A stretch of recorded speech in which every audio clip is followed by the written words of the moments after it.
Você está precisando de uma porta aberta para a sua vida? Você está precisando de recursos vindos de Deus para que você possa dar seguimento aos projetos da sua vida? Então você chegou no vídeo certo, porque hoje eu vou falar sobre a poderosa oração do nosso amigo Neemias, do livro de Neemias da Bíblia. Essa oração ele fez num momento muito especial do povo de Deus, onde o povo estava precisando de um auxílio do céu para poder reconstruir os muros de Jerusalém. Eu já tive falando sobre a poderosa oração do rei Josias. Eu vi que muitos de vocês gostaram dessa palavra, sabe? Eu me empolguei, eu pensei, o povo está querendo aprender de oração, o povo está querendo falar de oração, por que não trazer mais algumas orações? Eu vou começar com essa daqui. Se eu me empolgar, se vocês gostarem, eu faço mais orações presentes na Bíblia. Veja só, para que a gente possa se aprofundar e aprender lições preciosas nessa oração de Neemias capítulo 1, a gente precisa só fazer uma breve contextualização.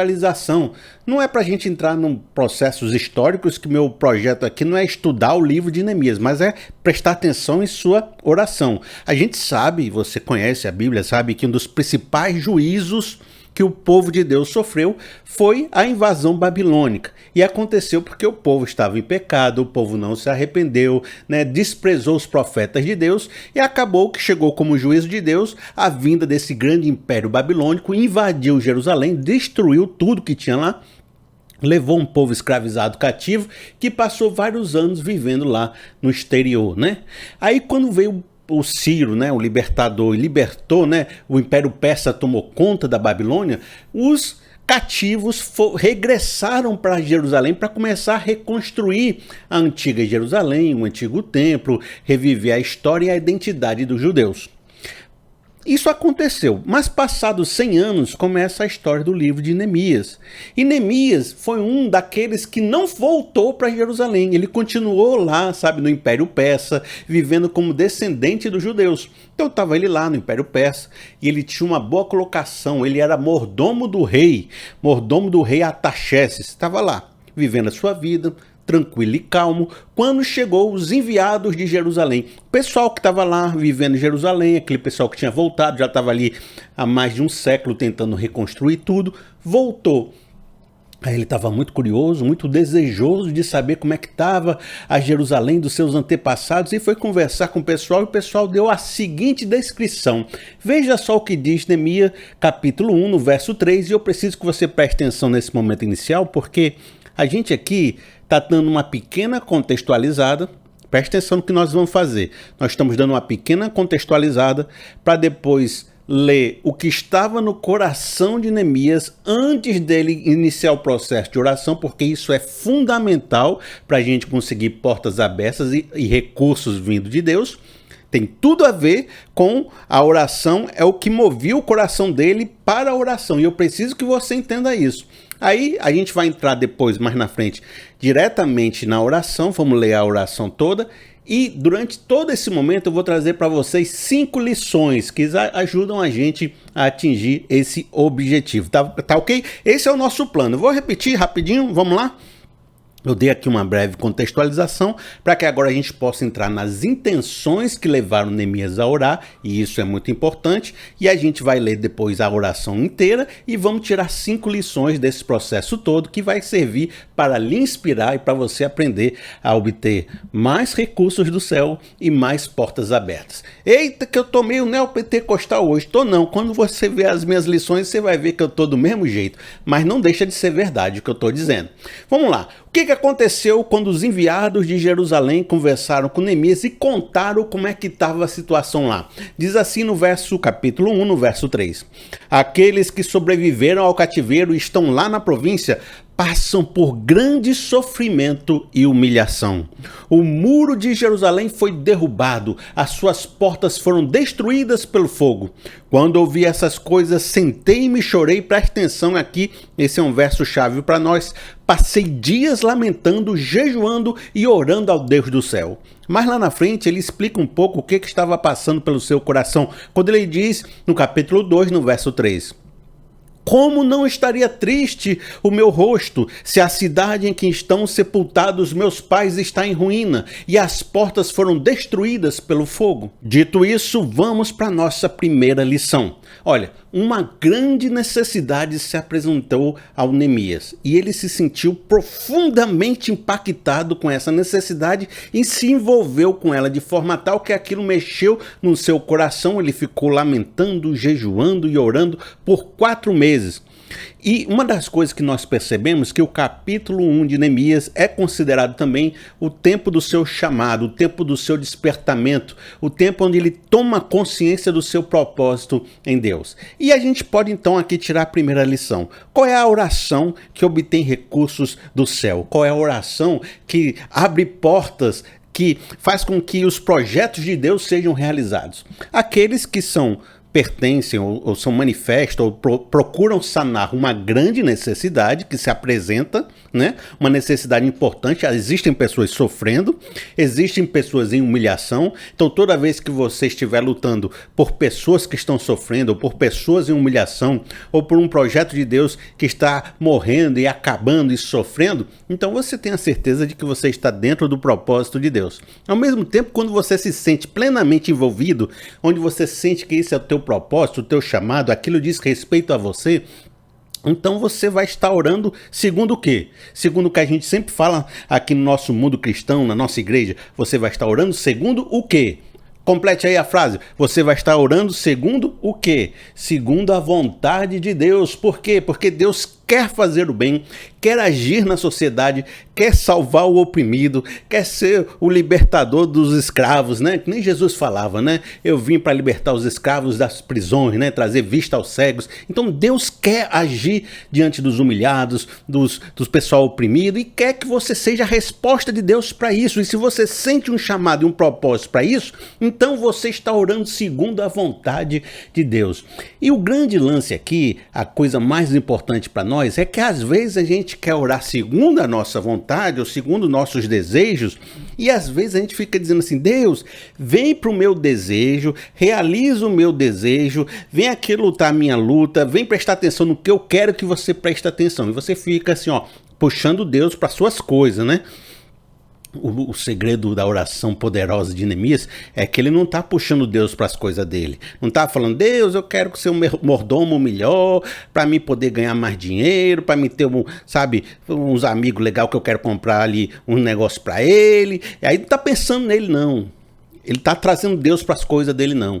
Ele está dizendo assim: rapaz, eu vou me envolver no projeto de Deus, porque Deus é o maior interessado que o seu projeto aconteça. Então existe um fluxo da vontade de Deus correndo. Se eu entrar nesse fluxo, eu não vou trazer Deus para minhas coisas. Eu vou lá para as coisas de Deus e vou lutar com ele as coisas dele. Então é aqui, tem a vontade de Deus, é um grande fluxo que ele quer fazer acontecer. Você se envolve nessa vontade de Deus, rapaz, a correnteza vai te empurrando. Não é você que fica tentando puxar Deus, não. É Deus que vai. Vai, meu amigo, vai que eu quero fazer, vai que eu quero te dar, vai que eu vou abrir a porta, vai que eu vou te dar recurso. Então, como é que eu faço para receber assim os recursos e ter portas abertas? É só você lutar as lutas de Deus. Eu gosto dessa frase, né? Porque quando a gente luta as lutas de Deus, é Deus que luta por nós. Você quer, assim, portas abertas, recursos do céu?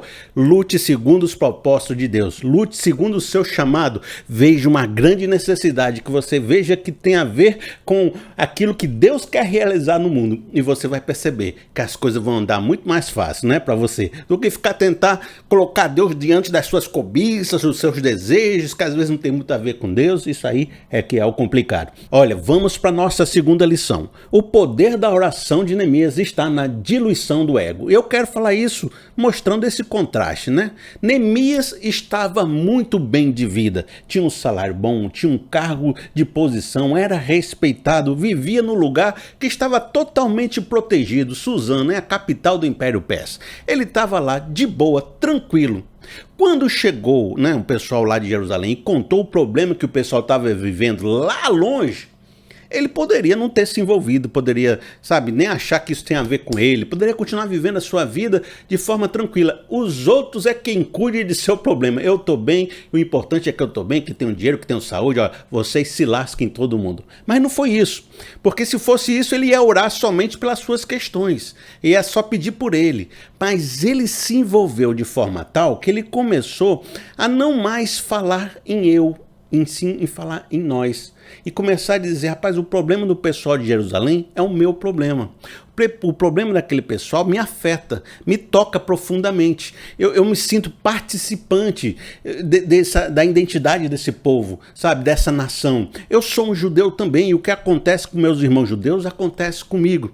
Então você percebe que Neemias não se olhava apenas como um indivíduo isolado, sozinho, e o que acontece comigo é o que importa. Ele pensava, o que acontece com meus irmãos também me afeta. O que acontece com a minha nação me afeta. O que acontece com a minha cultura me afeta. E eu estou profundamente lamentando, impressionado, impactado com essas notícias, e eu quero orar por nós e não por mim. E é por isso que você vai ver a adição do nosso no Pai Nosso, né? A gente sempre pensa assim na oração no eu.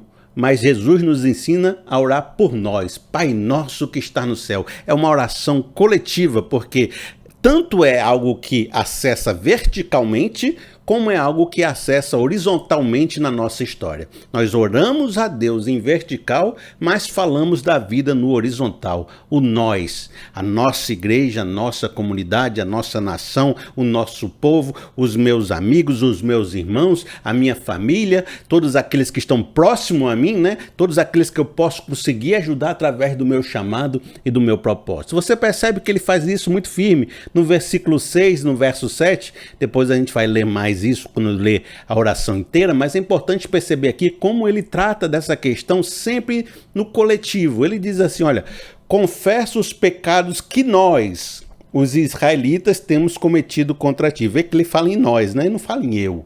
Ele está diluindo o seu ego numa comunidade. Veja o que ele diz assim, ó, sim, eu e meu povo temos pecado contra ti. Ele não fala assim, o pecado do povo, o pecado deles, fala eu e meu povo, nós dois, nós. Depois ele diz assim, agimos de forma corrupta e vergonhosa contra ti. Ele se coloca dentro do povo, agimos. Outra coisa, não temos, temos também. Tu vê que sempre ele se coloca na oração no coletivo e não no individual. Então eu estou dizendo como é que faz para a gente atingir essa oração poderosa de Neemias que consegue recursos e portas abertas.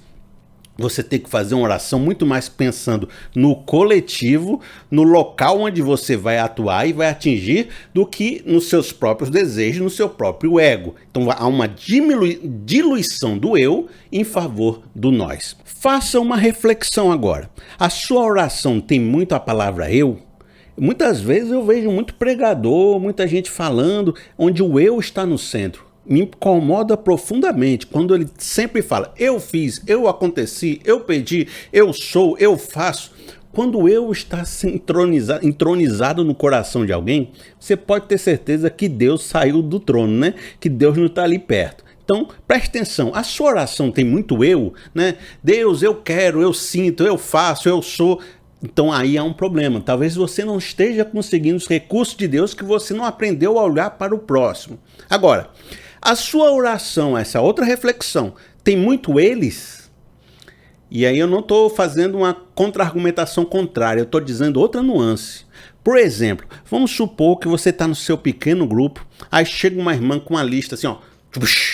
Aí tem 10 pessoas que ela está pedindo para você orar. Eu quero que você ore pela minha tia, pela minha prima, pela minha irmã, pelo meu amigo do trabalho, pelo meu vigia, pelo cachorro do meu vigia. Aí fala para você um bocado de nome. Aí você vai orar, você diz assim, Senhor, nosso Deus, obrigado por eles. Você nem está falando nós, porque você não consegue nem se identificar com esse nós. Quem é esse pessoal, o primo da sua sobrinha, né? Quem é o tio da amiga do pequeno grupo? Você não conhece esse povo, então você não consegue falar nós. Você consegue falar eles. Ele não é seu povo. A dor deles não é a sua dor. Então é difícil você orar por pessoas que você não está envolvido. Fica só citando o nome, abençoa eles, abençoa fulano, abençoa fulano. a oração poderosa de Neemias nos inspira a participar daquelas pessoas que nós vamos orar por elas. E aí, quando Neemias se lamenta, ora e jejua por 4 meses, ele está demonstrando que a dor daquelas pessoas, o sofrimento e a humilhação, se tornou o seu sofrimento e se tornou a sua humilhação. Ele sente a mesma dor que aquelas pessoas sentem. Ele se identifica com essa dor, ele se envolve com essas pessoas, ele quer ir lá e ajudar elas lá naquele local. De maneira que ele começa a orar e a sua oração não se torna mais a sua oração, mas a nossa oração, não porque eu estou orando por eles, mas porque eu me fiz igual a eles, porque eu sinto a dor deles, porque eu sou um com eles agora. Essa é a poderosa oração de intercessão, sabia? Oração de intercessão não é ficar orando pelo outro lá que você nem conhece. É você se envolver de forma tal com o filho, que você sente a dor desse filho, que você, sabe, sofre com ele, que você está junto com ele. Quando você leva a sua oração a Deus, você não está levando só a sua dor, você está levando a sua e a dele, porque vocês dois estão participando como irmãos na mesma causa, no mesmo sentimento, na mesma vida. Então a sua oração é a oração dos dois, porque os dois estão no mesmo sentimento. Então, quando eu me faço pertencente a um povo, tudo que o povo passa também é algo que me perpassa o coração. E quando eu oro por esse povo, eu estou orando por mim e pelo povo, porque nós se tornamos um diante de Deus, nessa unidade do sentimento. Entendeu? Então, cuidado quando você tem muito eu na oração e quando você tem muito eles na oração. O que nós estamos procurando? O nós. Porque o nós ali, o centro do nós, está o local onde a gente vai conseguir as portas abertas e os recursos de Deus para os projetos que Ele tem para nós segundo a sua vontade. Agora eu quero ler com vocês a oração completa. São vários versículos. Porque eu poderia ficar aqui lendo um pedacinho, aplicando, lendo um pedacinho, aplicando. Mas, quando eu estava lendo, eu prestei atenção numa tese central e eu queria trabalhar com vocês a tese. A argumentação. Eu preciso ler a oração toda, porque aí eu vou poder extrair dela essa tese, tá? Se eu ficar pensando aqui, ó, pode ser que eu me perca pelo caminho. Veja só, vamos lá, Neemias capítulo 1, no verso 5, a gente vai fazer uma leitura até o verso 11, tá certo? Combinado? Então eu disse, Senhor, Deus dos céus, Deus grande e temível, fiel à aliança e misericordioso com que os amam e obedecem aos seus mandamentos. Que os teus ouvidos estejam atentos e os teus olhos estejam abertos para ouvir a oração que o teu servo está fazendo dia e noite diante de ti, em favor dos teus servos, o povo de Israel. Confessa os pecados que nós, os israelitas, temos cometido contra ti. Sim, eu e meu povo temos pecado contra ti, agimos de forma corrupta e vergonhosa contra ti, não temos obedecido aos mandamentos, aos decretos e às leis que deste ao teu servo Moisés. Lembra-te agora do que disseste a Moisés, o teu servo. Se vocês forem fiéis, eu os espalharei entre as nações. Mas se voltarem para mim e obedecerem aos meus mandamentos e os puserem em prática, mesmo que vocês estejam espalhados pelos lugares mais distantes debaixo do céu, de lá eu os reunirei e os trarei para o lugar que escolhi e estabelecerei o meu nome. Estes são os teus servos, o teu povo, tu o resgataste com teu grande poder e com teu braço forte. Senhor, que teus ouvidos estejam atentos à oração deste teu servo e à oração dos teus servos que têm prazer em temer ao teu nome.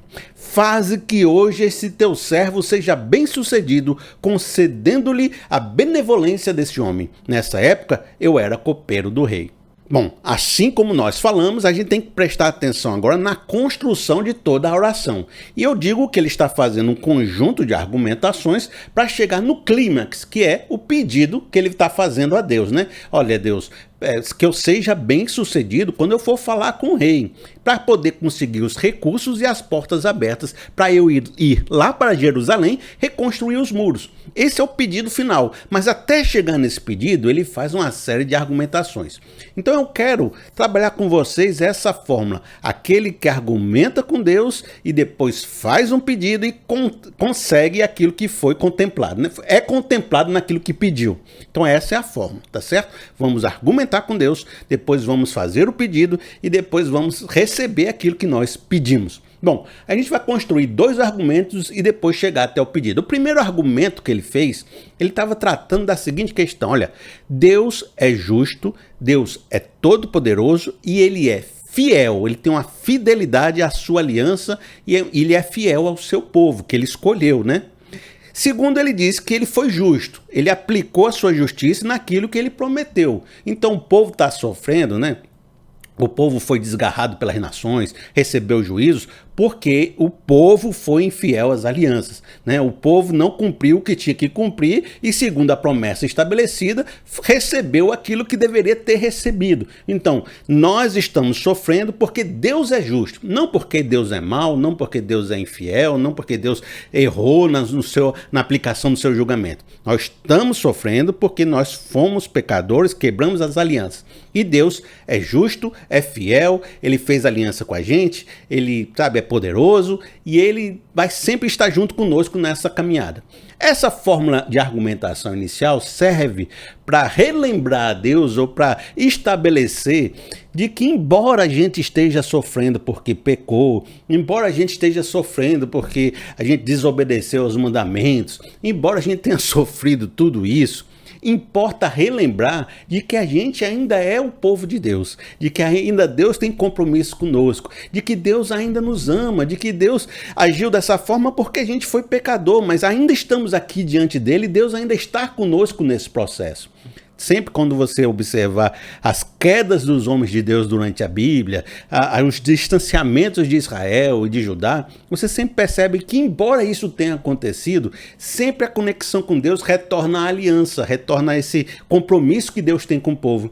Sabe, aquela ideia de, olha, eu não fui uma pessoa tão boa, eu tive complicações na vida, eu não fiz tudo que Deus me pediu para fazer, mas Deus ainda é Deus, Deus ainda me ama, Deus ainda tem planos para mim, Deus ainda pode trabalhar na minha vida e eu confio nessa fidelidade de Deus, nesse compromisso que eu tenho com Deus para que Ele possa continuar agindo na minha história.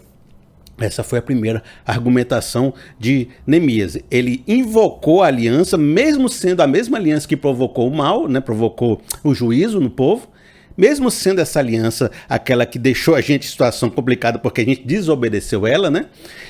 Essa mesma aliança é que ela também me preserva, me cuida de mim, que diz que eu ainda sou filho de Deus, que diz que ainda sou povo de Deus, que vai nos resgatar, nos restaurar.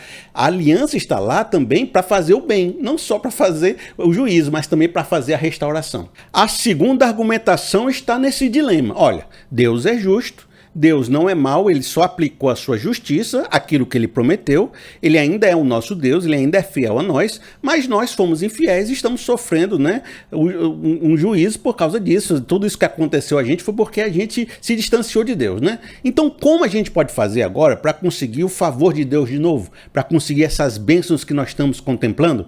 Aí ele fez 4 argumentações.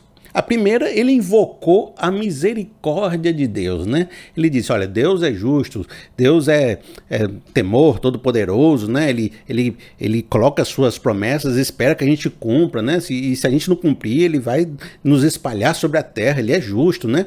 Mas Deus também é misericordioso. Então, na oração, ele atrai outro atributo de Deus, a misericórdia. Olha, para mim conseguir um favor de Deus, eu não vou pela justiça, não. Porque pela justiça nós não estamos merecendo muito. Eu vou aqui pela misericórdia, pelo amor, pela graça.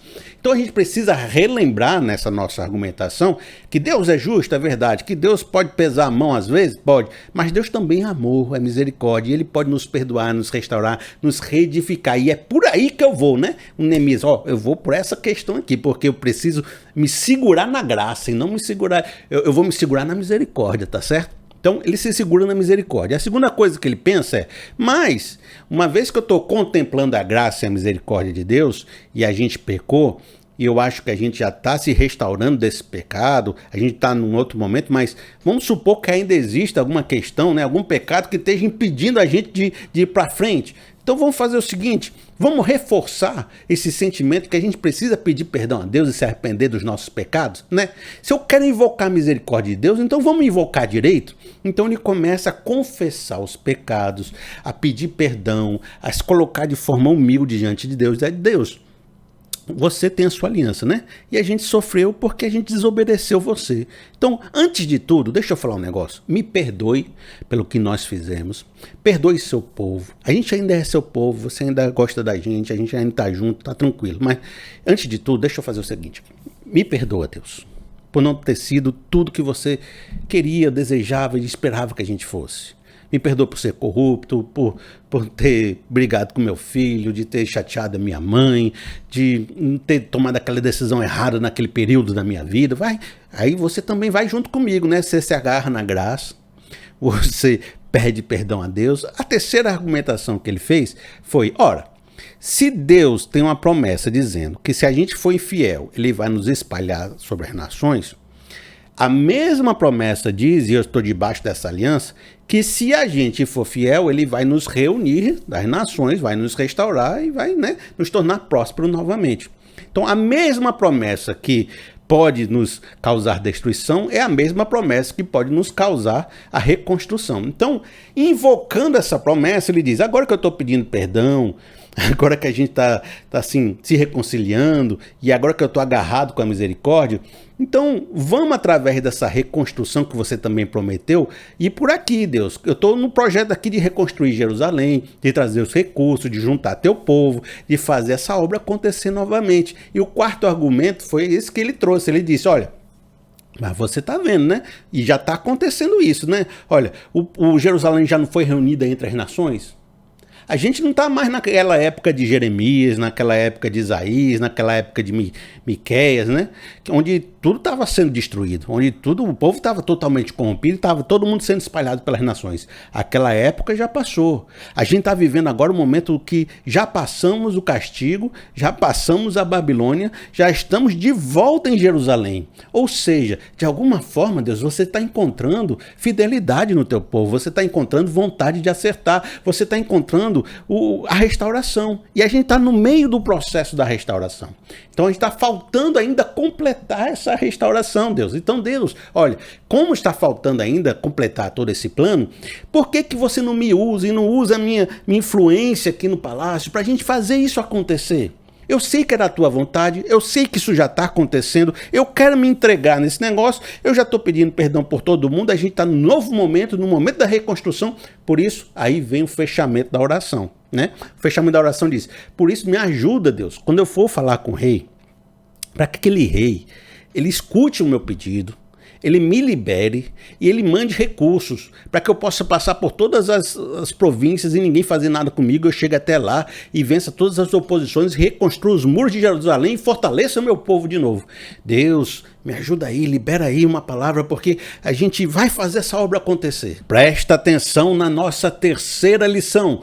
Você deve agora, preste atenção, para a gente conseguir os recursos e as portas abertas. Na oração poderosa de Neemias, você tem que ser uma pessoa boa de argumentação com Deus. Você tem que preparar um bom case, um bom caso para apresentar diante de Deus. Olha, muitos homens e mulheres de Deus na Bíblia, quando oravam e quando tinham suas orações descritas, eram sempre oração que tinha uma argumentação. Os homens falavam o que estava acontecendo, o que lhes estavam sendo afligidos, restauravam as promessas de Deus, lembravam a Deus das promessas, conversavam sobre elas, pediam perdão, invocavam a misericórdia, faziam seu caso diante de Deus. E a gente percebe que esses homens e mulheres de Deus, quando chegavam diante de Deus com as suas argumentações, muitas vezes conseguiam o sim de Deus depois de montar o seu caso, a sua boa argumentação. Você tem que melhorar aí, ó, a sua consciência bíblica, a sua consciência das promessas, tem que elaborar melhor o que você está pedindo, mostrar melhor as suas questões diante de Deus. Talvez demore 4 meses para você conseguir isso, como ele estava aqui orando há 4 meses. Talvez você está 1 ano, mas você tem que construir uma boa tese diante de Deus. Deus dá maior valor quando a gente faz isso, né? Eu poderia aqui citar várias pessoas, como Moisés, quando intercedeu pelo povo, né? Deus queria destruir o povo, Moisés intercedeu e Deus não destruiu. Ou quando foi Abraão intercedendo por Sodoma e Gomorra. Mas eu quero mostrar uma conversa com Jesus, que eu acho dessas conversas pitorescas, mas ao mesmo tempo assim, ilustra muito bem essa questão de, às vezes, a gente tem que argumentar com Deus, né? E na argumentação a gente encontra o sim de Deus. Veja só como diz Marcos no capítulo 7, no verso 26 a 29, aquele encontro com a mulher Ciro-fenícia, que ela não era judeu. E ela estava com a filha endemoniada. E ela foi atrás de Jesus insistentemente, pedindo muito, né? 4 meses de oração, né? Pedindo muito a Deus pela cura da sua filha, pela libertação da sua filha. Em determinado momento diz assim, olha, a mulher era grega, Ciro-fenícia de origem, e rogava a Jesus que expulsasse de sua filha o demônio. Ele lhe disse, deixe que primeiro os filhos comam até se fartar, pois não é correto tirar o pão dos filhos e lançá-los aos cachorrinhos. Nessa daí a mulher podia ter ido embora, né? Podia ter dito, rapaz, eu pedi para Jesus, Jesus disse que não é correto, então vamos embora, né? Acabou, né? Eu pedi, não foi? Então vamos embora. O que ela fez? Argumentou com Jesus. Ela disse assim, olha, ela respondeu, sim, Senhor, mas até os cachorrinhos debaixo da mesa comem das migalhas das crianças. Então ele lhe disse, por causa dessa resposta, você pode ir. E o demônio já saiu da sua filha. Por causa do teu argumento, da tua resposta.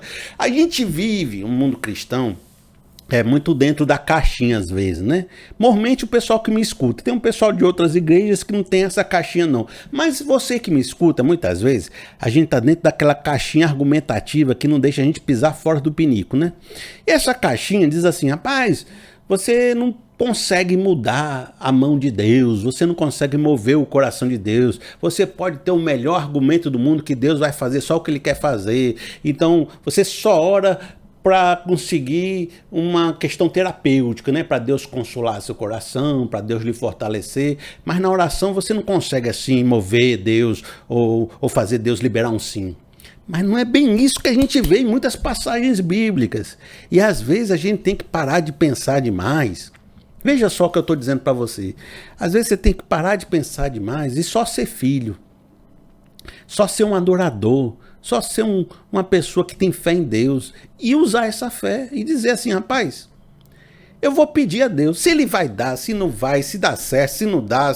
Eu quero saber o seguinte. Eu creio em Deus. Eu amo a Deus. Eu confio que Deus é bom. Que Ele é galardoador daqueles que o buscam. Ele diz pra gente agir com fé e pedir com fé. E eu vejo um bocado de gente na Bíblia pedindo e argumentando com Deus. Então eu vou, na verdade, fazer, sabe o que fazer? Que nem o Felipe está dizendo, eu vou argumentar com Deus, eu vou insistir um pouquinho, e quando Deus disser não, ainda vou fazer que nem essa mulher, mas até os cachorrinhos. Ô Deus, ajuda aí, me ajuda aí.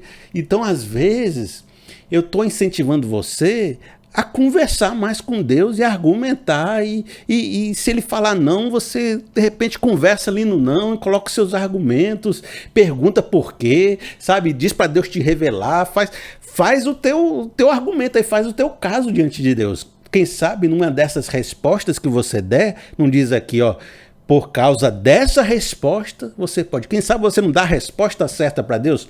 Olha, os homens de Deus mesmo, poderosos, faziam argumentações pesadas. Então, você quer aprender a oração de Neemias? Vamos fazer umas argumentações boas diante de Deus. Constrói assim a sua consciência espiritual para apresentar para Ele. Quem sabe Ele não vê a tua palavra e não diz, rapaz, eu não ia liberar não, mas ele está dedicado, ó. Tem aquela parábola bíblica que tinha um juiz mau que não queria contemplar a causa de uma viúva. Mas essa viúva ficava de noite ali no pé do ouvido do juiz mau. Aí chegou uma hora que o juiz mau disse assim, rapaz, eu não queria nem atender essa mulher não, eu vou atender só para ela parar de me perturbar. Jesus contou essa parábola. E às vezes a gente tem que entender, se um juiz mau é capaz de atender uma pessoa porque está insistindo, avalie Deus que é todo poderoso e é bondoso e é galardoador daqueles que o buscam. Não vai Ele também ouvir a nossa argumentação que de dia e de noite a gente chega a Ele pedindo de todo o coração? Olha, em nossa quarta lição, eu tenho mais uma curiosidade, um contraste espiritual, uma iluminação espiritual para você do que uma lição muito prática. Veja só, eu vejo uma curiosidade nessa oração. Por quê? Porque Neemias está orando ao Rei dos Reis Ele está orando ao soberano de todo o universo para contemplá-lo no seu pedido para um rei menor, uma autoridade terrena. Porque depois ele ia pedir para a autoridade terrena liberar os recursos e ele para ir lá para Jerusalém.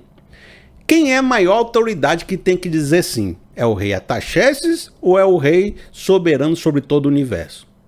Se o rei soberano liberar a palavra sim, o rei Artaxerxes vai dizer o quê? Vai dizer sim.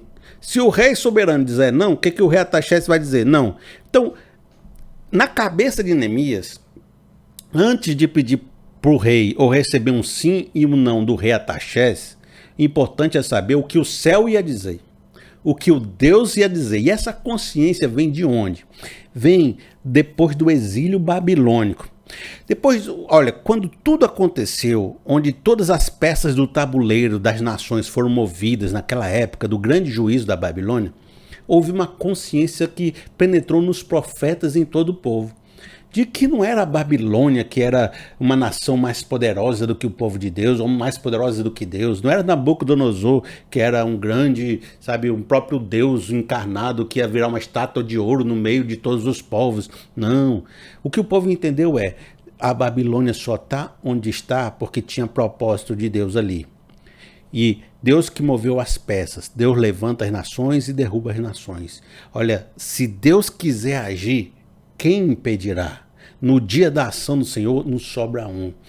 A consciência do povo não é os seres humanos, não é os reis, não é os príncipes, não é os poderes, as potestades, os principados que mandam na gente. O que manda é o Deus poderoso que age no invisível.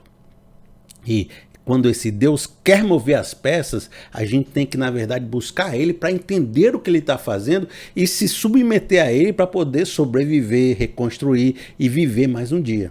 Então, nesse sentido, é que a gente vê essa consciência de Neemias. Mas eu queria brilhantar essa consciência para vocês com uma passagem bíblica que diz assim, olha, João, no capítulo 19, no verso 10 e 11, diz assim: "Você se nega a falar comigo?", disse Pilatos. "Não sabe que eu tenho autoridade para libertá-lo e para crucificá-lo?" Pilatos estava falando com Jesus já lá todo, né? Para ir para a crucificação. Jesus respondeu: "Não terias nenhuma autoridade sobre mim se esta não lhe fosse dada de cima." Essa consciência que a gente tem em se apresentar diante de Deus, procurando o sim dele, porque a partir do sim dele eu sei que todas as esferas e potestades terrenas também vão dizer o sim, é uma consciência profunda de um adorador a Deus que diz assim, rapaz, eu não vou ficar com medo dos poderes terrenos, eu não vou ficar com medo se o presidente A, o presidente B, o juiz A, o juiz B, o Congresso A, o Congresso B, qualquer coisa que se levantar nessa terra que possa se mostrar um inimigo ou uma ameaça a gente, ao povo de Deus, ou uma crise, ou uma questão econômica. Eu não vou ficar com medo disso, sabe por quê? Porque quem está gerenciando minha vida, quem tem o poder mesmo, não são essas autoridades terrenas. Porque nenhuma autoridade seria dada a ela se não viesse do céu. O que eu tenho que me preocupar é com a minha relação com Deus, é com o meu propósito diante de Deus e com esse sim de Deus.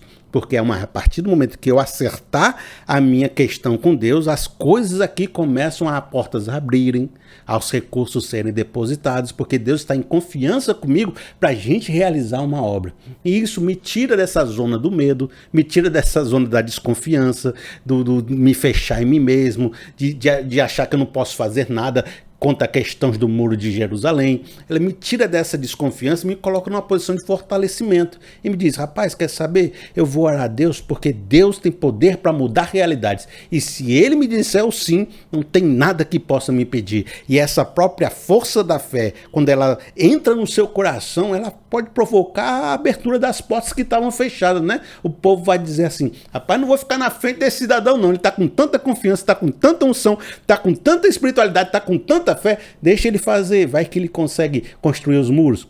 Veja, Eu quero te trazer outra passagem sobre isso, sobre como o mundo espiritual é poderoso nessa hora. Diz assim naquele centurião, no Mateus capítulo 8, no verso de 8 a 10, diz assim: respondeu o centurião: Senhor, não mereço receber-te debaixo do meu teto, mas dize apenas uma palavra e o seu servo será curado.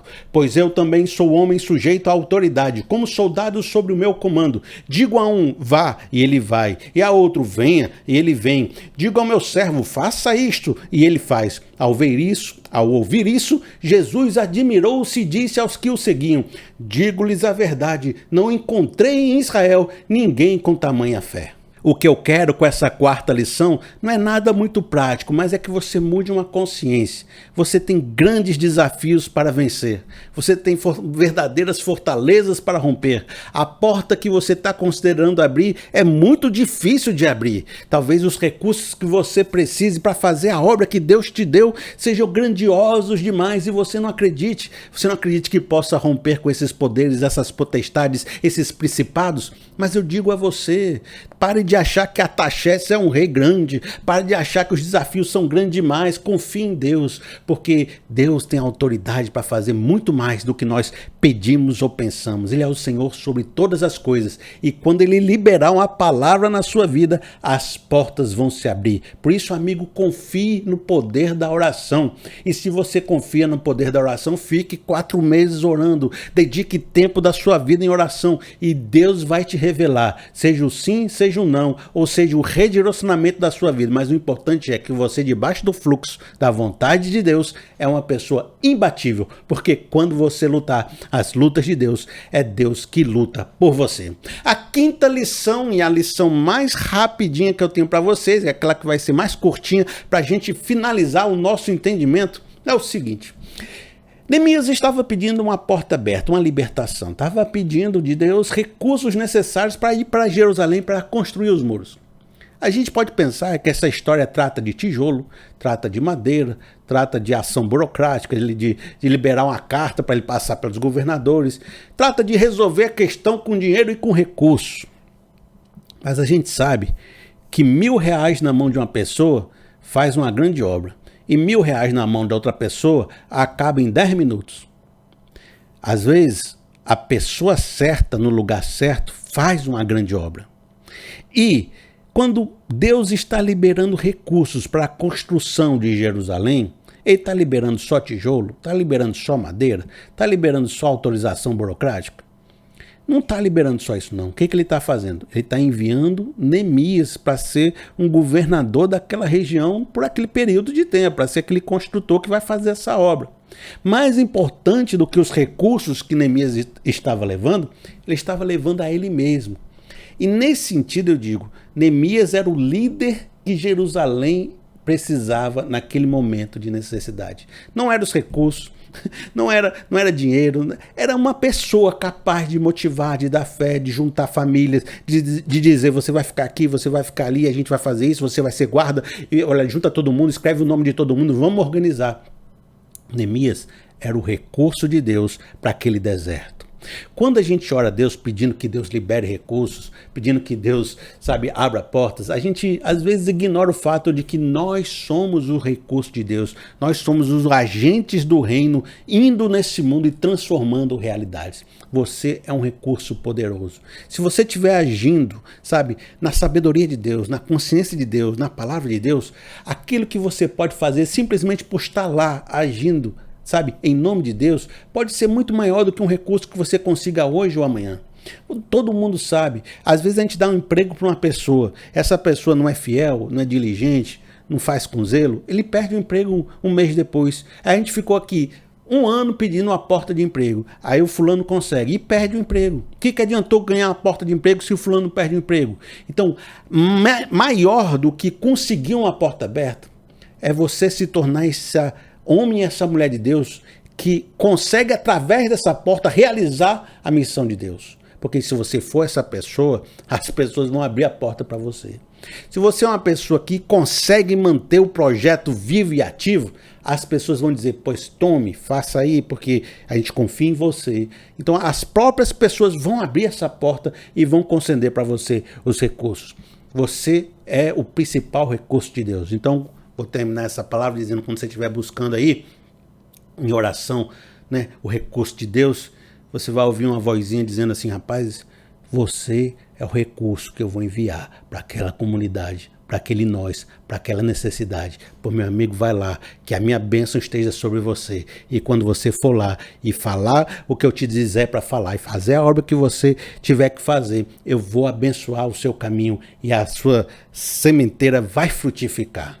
Já pensou? Vamos nessa confiança. Quem sabe você pode fazer essa oração e se tornar em si mesmo um grande recurso de Deus. Amigo, eu vou ficando por aqui. Se você gostou dessa série, você escreva aí nos comentários, que aí eu continuo fazendo. Se você não escrever nos comentários, eu não continuo não, tá certo? Então escreva aí nos comentários assim, rapaz, Felipe, fale mais de oração, de outras orações da Bíblia. Aí eu vou fazer com vocês.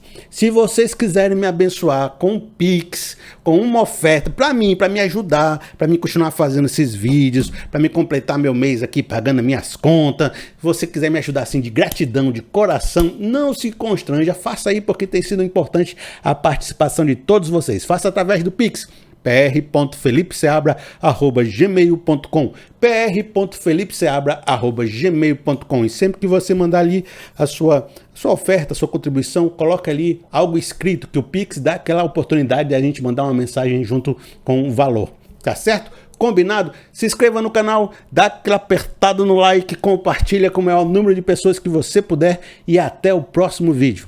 Até mais!